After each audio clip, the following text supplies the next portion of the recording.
Thank you so much for joining me here on my channel. This is Nichol Spohr, and today we're going to be creating some ink smooshing and coloring over it with some Zig Clean Color Real Brush Markers.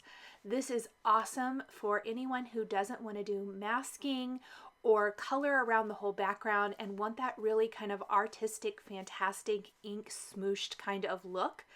And I absolutely love the results. I'm featuring the new Altenew Paint-A-Flower Carnations on my card today. We're going to start by glimmering, which is hot foiling, this beautiful framed details glimmer plate on some Bristol Smooth cardstock using gold foil. I really wanted a decorative edge around the border of my card design.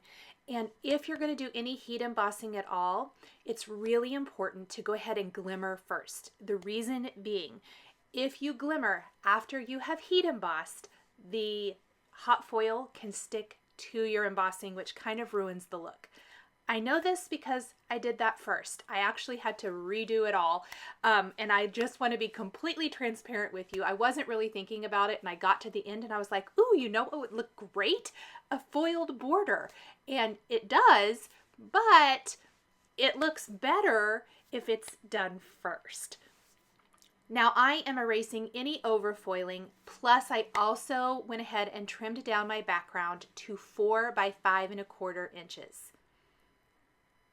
Next, we're going to take the Paint-A-Flower Carnations image and we're actually going to frame up the entire panel.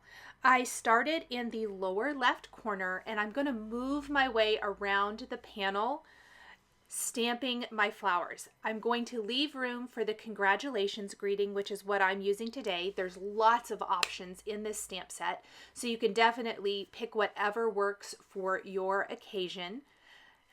And I'm going to keep flipping this around. I did use the Misty to help me with perfect placement. I am stamping with a clear embossing ink. Today I'm using the Simon Says Stamp clear embossing ink, and I'm using Altenew pure white embossing powder to emboss my flowers. And I'm working my way around this panel. You can see I did the lower left first, then I did the bottom right. So I kind of filled in that bottom area. And then I'm going to lay my sentiment down so that I make sure and leave room for it. It doesn't matter if it overlaps a little. I just don't want it to completely overlap the flowers. So I've tried to leave a little bit of room. And then I'm going to fill in the top part of the card here. This is not going to be a complete stamped image at all. It's only going to be partials of the flowers, but that's perfectly fine and it's going to work out beautifully. Once I have this completely filled in, I'm ready to do the ink smooshing. I want to do my ink smooshing first, and then I'm going to come back and color over the top and color in those florals with the Zig Clean Color Real Brush Markers. For my ink smooshing today, we are going to use Tattered Rose and Worn Lipstick Distress Oxide inks. I'm going to press both of those onto my glass work surface and spritz them just once or twice with a little bit of water. I don't really want to add a ton here. I want my color to be pretty concentrated. If you want it to be a little lighter, you can always add more water. Then I'm just taking some leftover packaging from a stamp set. I always keep quite a few extras for different things, and I'm going to pick up the ink with that plastic packaging and smoosh it into my background. This gives you quite a bit of control over how much you want to add and kind of where you want to add it. I'm not worrying about overlapping the flowers, however I am concentrating it towards the center where there really isn't a whole lot of stamping, where that sentiment's going to go, and then I'm kind of just adding some ink smooshing around the edges. I purposely picked 2 colors that were going to coordinate with the colors of markers I'm going to use to color in my images. Once I'm happy with my ink smooshing, I am going to go ahead and move that aside for just a minute while I clean up my work surface and clean off the plastic, because I can always use that for another project in the future.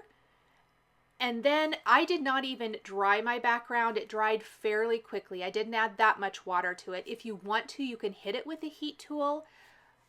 I did not, and I'm going to immediately start coloring in my flowers. I'm using red, pink flamingo, and tea rose for the darker carnations, and then just tea rose and pink flamingo for the lighter ones. If there's not a ton of the Distress Oxides over a flower, I kind of went with the lighter color combination of pink flamingo and tea rose. If, like this first flower I colored, there's quite a bit more of the Distress Oxides underneath, I went ahead and added in that red. Now, that's not always. That was kind of my rule, or guideline. Maybe I should go with that. It was more of a guideline.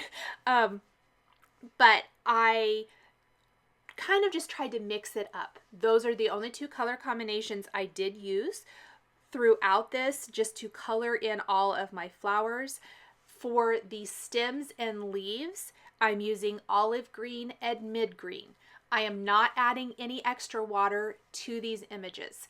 I am coloring them in completely with the Zig markers. If you want a little bit more of a watercolored effect, you could always take a water brush pen and blend out those colors with that. The embossed areas or edges of the designs would help hold that water into the design. But like I said, I wanted a little bit more of a concentrated color so it really stands out against that ink smooshed background. And I think it worked really well.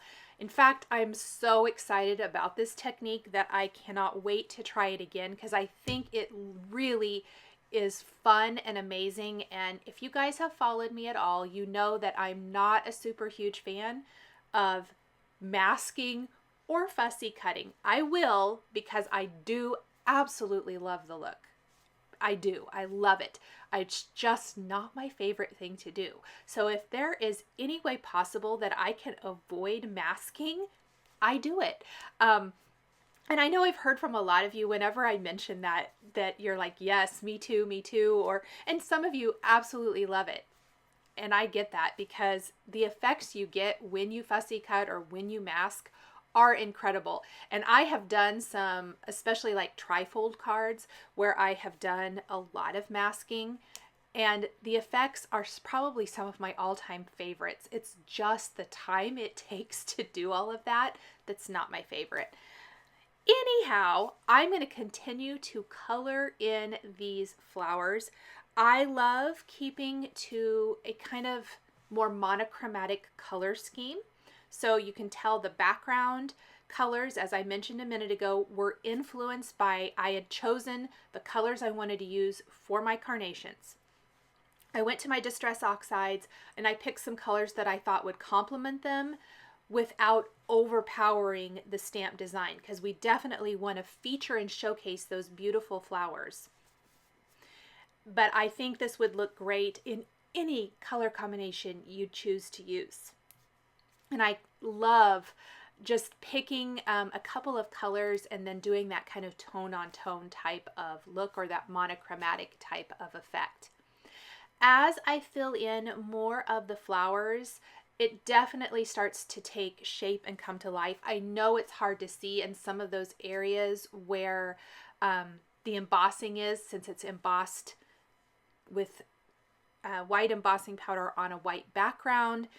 And I know it's hard to see. It's even hard for me to see. I'm so sorry my head got in the way. I was kind of trying to get up over my project so that I could make sure that I was filling in all those areas that I need to fill in. Once we have our coloring done, we have just a couple of things left to do, which is stamping our sentiments and adding it to a card, adding any embellishments if we want to. Like I said, I added that gold border around the edge that kind of frames it up, and that serves as not necessarily an embellishment. It's a great frame, but it does add in another layer to a very flat design. So we've got glimmering, we've got stamping and embossing, we've got ink smooshing, and we've got coloring. That's 4 different layers to form a 1-layer background. This is going to be a really easy card to mail because it is basically 1 layer with just a little bit of dimension here in a second. So next we're going to take the Congratulations Scripty Sentiment from the Paint-A-Flower Carnations stamp set, stamp that with clear embossing ink, and this time I'm going to emboss with gold embossing powder to tie back into that foiled frame around the edge. I will tell you, this step, it is important that your background is completely dry. So while I didn't worry about that with the coloring because Distress inks are water-based and Zig Clean Color Real Brush markers are water-based, now I need to make sure this is dry. So let it sit for maybe 20-30 minutes or hit it with the heat tool before you do this step. If you have any embossing powder stick to anything, just take a dry paintbrush and wipe that away before you heat emboss. So I did take a dry paintbrush and kind of move away any embossing powder flakes that were stuck to anything before heat setting this. And I love how the gold embossing ties back into that gold foiled frame. Then off camera, I did stamp a small phrase from the Paint-A-Flower Carnations stamp set on some Hero Arts Palm cardstock, and I die cut it with a Simon Says stamp nested banners die. This is going to give us a little bit of that dimension. Plus it's a nice little decorative die. It has those nice little slanted edges. And I'm using a ruler to help line that up right underneath the congratulations. And the final thing I'm going to do is take this great little clay heart that's in a beautiful red color, that kind of a berry red, and it matches the color of the darker flowers perfectly. We're going to glue that in place underneath our little banner, kind of centering it underneath our sentiments. You can see I'm just picking one of those out here. I'm going to use an embellishment wand to pick it up and pop it in place. And then we're going to put this whole panel on a white top fold card base, and that is going to finish up our coloring over ink smooshing card showcasing the Altenew Paint-A-Flower Carnations stamp set. Thank you guys so much for joining me today for this fun technique card featuring the new Altenew Paint-A-Flower Carnations stamp set. The supplies I used to create my card are listed and linked below the video here on YouTube. Here are a couple more videos featuring flower stamp sets or dies that you might be interested in. If you enjoyed this video, please give it a thumbs up and be sure to subscribe to my channel and hit that notification bell to never miss a new card making video. Thank you so much for joining me today, and we'll see you next time.